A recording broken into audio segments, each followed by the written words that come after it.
Hi എല്ലാവർക്കും അനൂസ് കിച്ചണിലേക്ക് സ്വാഗതം. അപ്പോൾ ഇന്നത്തെ വീഡിയോ നിങ്ങൾ കുറേ നാളായിട്ട് എന്നോട് ചോദിക്കുന്നതാണ് ഫ്രിഡ്ജ് റിവ്യൂ. ഒരുപാട് പേര് എനിക്ക് വീഡിയോസിലൊക്കെ വ്ളോഗ്സിലൊക്കെ കണ്ടിട്ട് മെസ്സേജ് ചെയ്ത് ചോദിക്കാറുണ്ട് ഇതിനെക്കുറിച്ചൊരു റിവ്യൂ ചെയ്യാമോ എന്ന്. പക്ഷെ കുറച്ച് ലേറ്റായി പോയി, ഇപ്പോഴാണ് സമയം കിട്ടിയത്. അപ്പോൾ ഇന്ന് എന്തായാലും നമുക്ക് എൻ്റെ ഫ്രിഡ്ജിൻ്റെ ഡീറ്റെയിൽസ് നോക്കാം. അപ്പോൾ ഇത് എൽ ജിയുടെ 687 ലിറ്റേഴ്സിൻ്റെ 687 ലിറ്റേഴ്സിൻ്റെ സൈഡ് ബൈ സൈഡ് ഡോർ റെഫ്രിജറേറ്ററാണ്. ഞാനിത് കഴിഞ്ഞ ഡിസംബറിലാണ് വാങ്ങിയത്. ആ സമയത്ത് ഇതിന് 82,000 ആയിരുന്നു, 72,000 രൂപയായിരുന്നു. ഞാനിത് ട്രിവാൻഡ്രത്തുള്ള ഒരു ഹോം അപ്ലയൻസ് കടയിൽ നിന്ന് വാങ്ങിയതാണ്, ഓൺലൈൻ വാങ്ങിയതല്ല. പിന്നെ ഇതിൻ്റെ തന്നെ വേറൊരു ഡിസൈനും കൂടി വരുന്നുണ്ട്. ഈ ഫ്രീസറിൻ്റെ സൈഡിലായിട്ട് ഇതുപോലെ വാട്ടർ ഡിസ്പെൻസർ അല്ലെങ്കിൽ ഐസ് ഡിസ്പെൻസർ, നമുക്ക് വെള്ളം പുറത്തുനിന്ന് എടുക്കാൻ പറ്റുന്ന രീതിയിലുള്ളൊരു ആ ഒരു മോഡലും കൂടി ഉണ്ട്. ഇതേ ഈ 687 ലിറ്റേഴ്സിൻ്റെ തന്നെ. പക്ഷെ അതിനകത്ത് നമ്മൾ വെള്ളം അകത്ത് സ്റ്റോർ ചെയ്ത് കൊടുക്കണം, ഫ്രീസറിൻ്റെ ഉള്ളിൽ സ്റ്റോർ ചെയ്ത് കൊടുക്കണം. അപ്പോഴാണ് നമുക്ക് പുറത്തുനിന്ന് വെള്ളം എടുക്കാൻ പറ്റുന്നത്. അതിന് കുറച്ചും കൂടി വിലയുണ്ട്. ഞാൻ പറഞ്ഞല്ലോ ഇതിന് 82,000 ആയിരുന്നു. ആ മോഡലിനാണെങ്കിൽ 1 ലാഖിന് മുകളിലായിരുന്നു. ഞാൻ നോക്കുന്ന സമയത്ത് 1,10,000 എന്തോ ആയിരുന്നു. അപ്പോൾ അത്രയും വ്യത്യാസമുണ്ട് കേട്ടോ. അപ്പോൾ ശരിക്കും നമ്മൾ കുപ്പിയിൽ വെള്ളം നിറച്ച് വെക്കുന്ന അതേ ഇഫക്റ്റ് തന്നെയാണ് പുറത്തുനിന്ന് വെള്ളം എടുക്കാം എന്നുള്ളൊരു ഒരു വ്യത്യാസം മാത്രമേ ഉള്ളൂ. അപ്പം അത് കാണാൻ കുറച്ചും കൂടി ഒരു സ്റ്റൈലിഷ് ആണ്. പിന്നെ ഇതിൻ്റെ റൈറ്റ് സൈഡ് ഫ്രിഡ്ജും ലെഫ്റ്റ് സൈഡ് ഫ്രീസറും ആണ് കേട്ടോ. അപ്പോൾ ഇനി നമുക്ക് ഇതൊന്ന് തുറന്നു കാണാം. അപ്പം ഞാനിപ്പം ഈ ഫ്രിഡ്ജിനകത്തുള്ള സാധനങ്ങൾ കുറേയൊക്കെ അങ്ങ് മാറ്റിയിട്ടുണ്ട്. നിങ്ങൾക്ക് അതിൻ്റെ സൈസ് അറിയാൻ വേണ്ടിയിട്ടാണ്. കാരണം പുതിയതായിട്ട് ഈ ഫ്രിഡ്ജ് മേടിക്കണം എന്ന് പറഞ്ഞ് ഒരുപാട് പേര് എനിക്ക് മെസ്സേജ് ചെയ്യുന്നുണ്ട്. അപ്പം അതിൻ്റെ ഒരു സൈസ് കറക്റ്റായിട്ട് അറിയാൻ വേണ്ടി ഞാൻ ഫ്രിഡ്ജിനകത്തുള്ള സാധനങ്ങൾ കുറേ അങ്ങ് മാറ്റിയിട്ടുണ്ട്. ഞാൻ പറഞ്ഞ പോലെ റൈറ്റ് സൈഡ് ഫ്രിഡ്ജും ലെഫ്റ്റ് സൈഡ് ഫ്രീസറും ആണ്. ഫ്രിഡ്ജിൻ്റെ കുറച്ച് വീതി കൂടുതലുണ്ട്, ഫ്രീസർ കുറച്ചും കൂടി ചെറുതെന്ന് വെച്ചാൽ വീതി കുറവാണ് കേട്ടോ. അപ്പോൾ ഈ ഫ്രിഡ്ജിൻ്റെ സൈഡിൽ 4 തട്ടാണുള്ളത്. അത്യാവശ്യം നല്ല വലിപ്പമുണ്ട് കേട്ടോ. കണ്ടോ, 4 തട്ടുണ്ട്. പിന്നെ താഴെ 2 ഈ വെജിറ്റബിൾ ട്രേയും ഉണ്ട്, 2 വെജിറ്റബിൾ ട്രേ ഉണ്ട്. ഉള്ളിലേക്ക് ഓരോ തട്ടും ഉള്ളിലേക്കൊക്കെ നല്ല സ്പേസ് ഉണ്ട് കേട്ടോ. അത്യാവശ്യം ഒത്തിരി സാധനങ്ങൾ വെക്കാൻ പറ്റുന്ന അത്രയും സ്പേഷ്യസ് ആണ്. പിന്നെ വെജിറ്റബിൾ ട്രേ ആയാലും 2 എണ്ണം ഉണ്ട്, അതും നല്ല വലിപ്പമുണ്ട് കേട്ടോ. അത്യാവശ്യം നല്ലോണം നമുക്ക് സാധനങ്ങൾ വെക്കാനുള്ള സ്പേസ് ഉണ്ട്.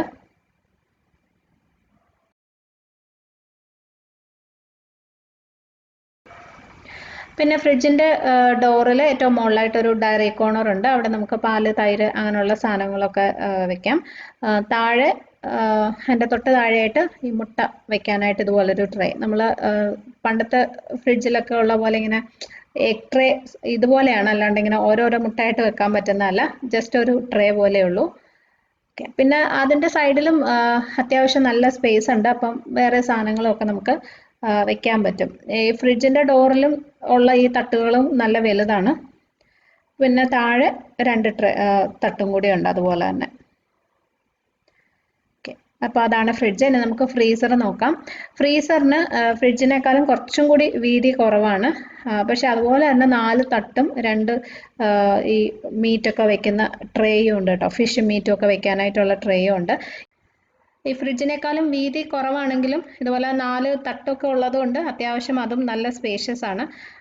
അപ്പോൾ നമുക്ക് എത്ര സാധനങ്ങൾ വേണമെങ്കിലും സ്റ്റോർ ചെയ്യാം. ശരിക്കും പറഞ്ഞാൽ ഒരു സാധാരണ ചെറിയ ഫാമിലിക്കൊക്കെ ആണെങ്കിൽ ഇത് കുറച്ച് വലുതായിട്ടാണ് എനിക്ക് തോന്നിയിട്ടുള്ളത്, ഈ ഫ്രീസറിൻ്റെ സൈസ്. കാരണം ഒത്തിരി അങ്ങനെ നമ്മൾ ഒരുപാട് സാധനങ്ങളൊന്നും ഫ്രീസറിൽ വെക്കില്ലല്ലോ.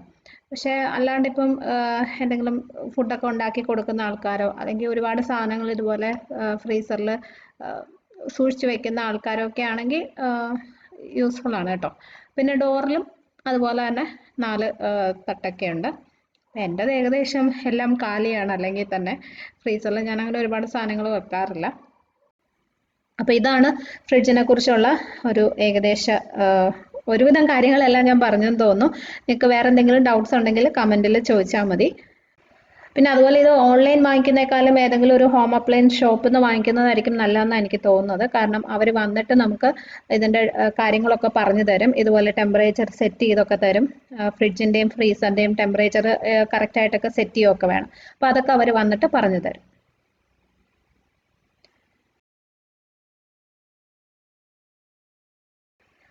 പിന്നെ നമുക്ക് ഞാൻ എന്തൊക്കെയാണ് എൻ്റെ ഫ്രിഡ്ജിൽ വെച്ചിരിക്കുന്നത് എന്നുള്ളതും കൂടി നോക്കാം അല്ലേ. അപ്പോൾ ഇതിൻ്റെ ഡോറിൽ ഞാൻ ദേ ഇതുപോലൊരു മാഗ്നറ്റ് ആണ് കേട്ടോ ഇത്.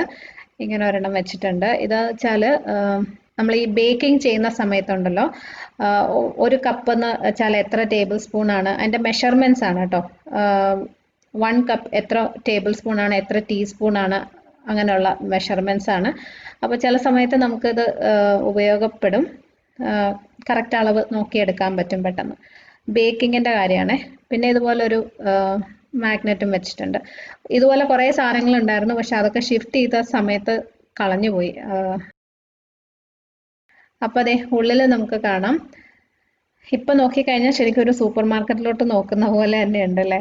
എന്താ വെച്ചാൽ ഇവിടെ മഴ തുടങ്ങിയതിന് ശേഷം കുറേ സാധനങ്ങൾ നമ്മൾ വെറുതെ പുറത്ത് വയ്ക്കുമ്പം പൂത്തു പോകുന്നുണ്ട്. പിന്നെ കുറേ സാധനങ്ങളിലൊക്കെ ചെറിയ ചെറിയ പ്രാണികളൊക്കെ വരുന്നുണ്ട്, ഈ ഉഴുന്നിലൊക്കെ, ഉഴുന്ന്, കടലപ്പരിപ്പ് അങ്ങനെയുള്ള സാധനങ്ങളിലൊക്കെ. അപ്പം അങ്ങനെ കുറേ സാധനങ്ങൾ ഞാൻ ഫ്രിഡ്ജിനകത്തോട്ട് മാറ്റി. കാരണം ഇപ്പോൾ ഈ കോവിഡ് പ്രോബ്ലംസ് ഒക്കെ വന്നതിന് ശേഷം എപ്പോഴും കടയിൽ പോകുന്നില്ല. ഇടയ്ക്ക് പോയിട്ട് കുറച്ചധികം സാധനം വാങ്ങിച്ചു വെക്കുകയാണ് ചെയ്യുന്നത്. അപ്പം അങ്ങനെ എക്സ്ട്രാ വന്ന കുറേ സാധനങ്ങൾ ഞാനിങ്ങനെ ഫ്രിഡ്ജിലെടുത്ത് വെച്ചിരിക്കുകയാണ്.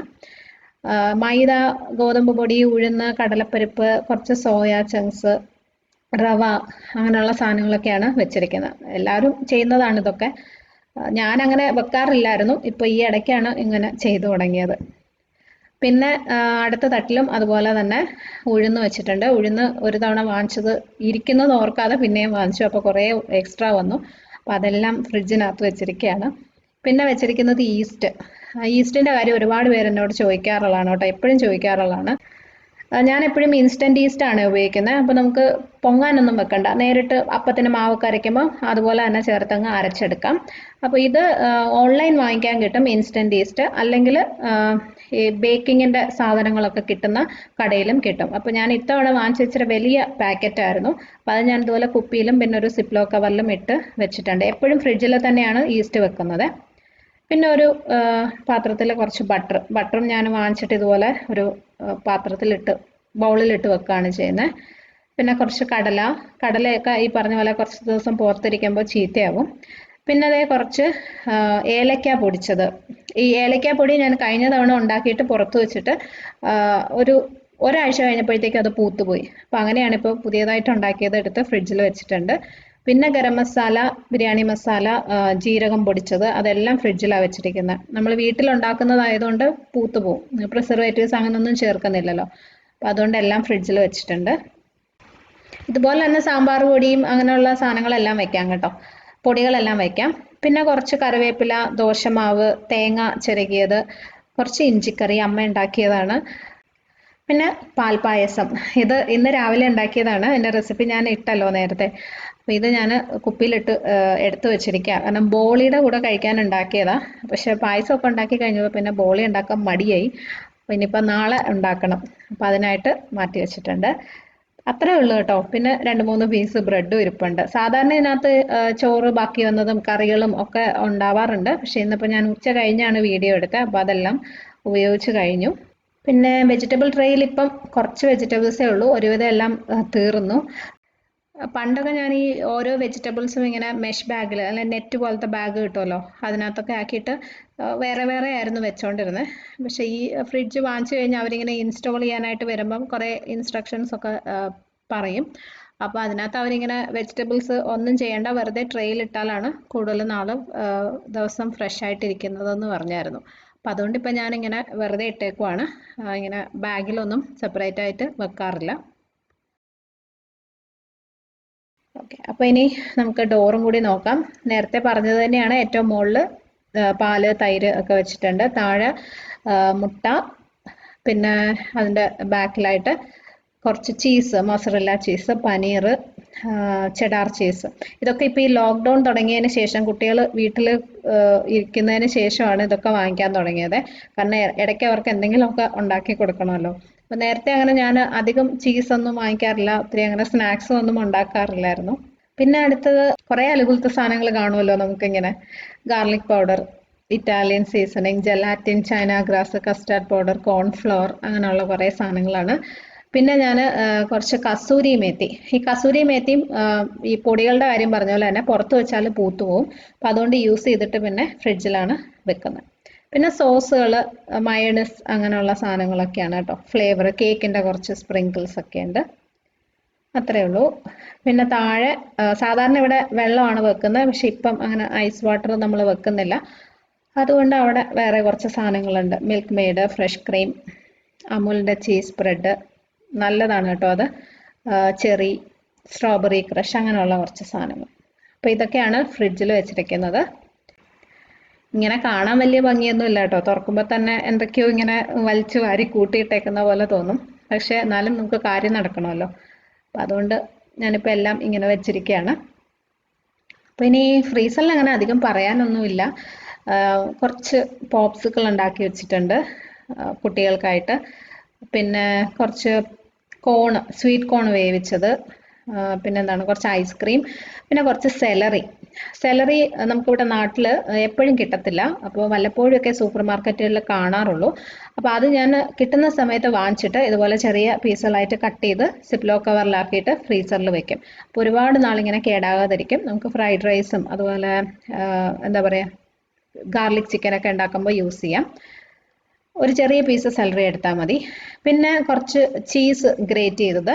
ചീസ് നമ്മൾ പാക്കറ്റ് പൊട്ടിച്ച് കഴിഞ്ഞാൽ അത് കുറച്ചല്ലേ നമ്മൾ എടുക്കുള്ളൂ. അത് കഴിഞ്ഞ് ബാക്കി ഫ്രിഡ്ജിൽ വെക്കുകയാണെങ്കിൽ അത് പൂത്തു പോകുന്ന, എനിക്കങ്ങനെ പറ്റാറുണ്ട്, പൂത്തു പോകും. അപ്പോൾ ഒരു തവണയൊക്കെ അത് ഉപയോഗിക്കാൻ പറ്റുള്ളൂ, ഒത്തിരി വേസ്റ്റ് ആവും. അപ്പോൾ ഇതുപോലെ ഗ്രേറ്റ് ചെയ്ത് ഫ്രീസറിൽ വെച്ച് കഴിഞ്ഞാൽ അത് കേടാകത്തേ ഇല്ല. അപ്പോൾ ഫുള്ള് ഗ്രേറ്റ് ചെയ്ത് ഞാനങ്ങ് ഫ്രീസറിൽ വെക്കുകയാണ് ചെയ്യുന്നത്. പിന്നെ കുറച്ച് ബട്ടർ ഒരു ബൗളിലാക്കി വെച്ചിട്ടുണ്ട്. ഇതൊരു റെസിപ്പി ട്രൈ ചെയ്യാനായിട്ട് വെച്ചതാണ്. ഐസ് കോൾഡ് ബട്ടർ വേണമായിരുന്നു. ഇത്രയൊക്കെ ഉള്ളൂ കേട്ടോ. പിന്നെ ബാക്കിയെല്ലാം ചിക്കനും ഫിഷും ഒക്കെയാണ് താഴത്തെ 2 തട്ടിലായിട്ട്. പിന്നെ കുറച്ച് ഫിയോണ വിപ്പിംഗ് ക്രീം ഉണ്ട്. ഇത് ഞാൻ യൂസ് ചെയ്തിട്ട് ബാക്കി വന്ന കുറച്ച് ക്രീമാണ്. യൂസ് ചെയ്ത് കഴിഞ്ഞിട്ട് ഇതുപോലെ ഒരു ടേപ്പ് വെച്ച് നല്ലതായിട്ട് ഒട്ടിച്ച് വെച്ചിട്ടുണ്ട്.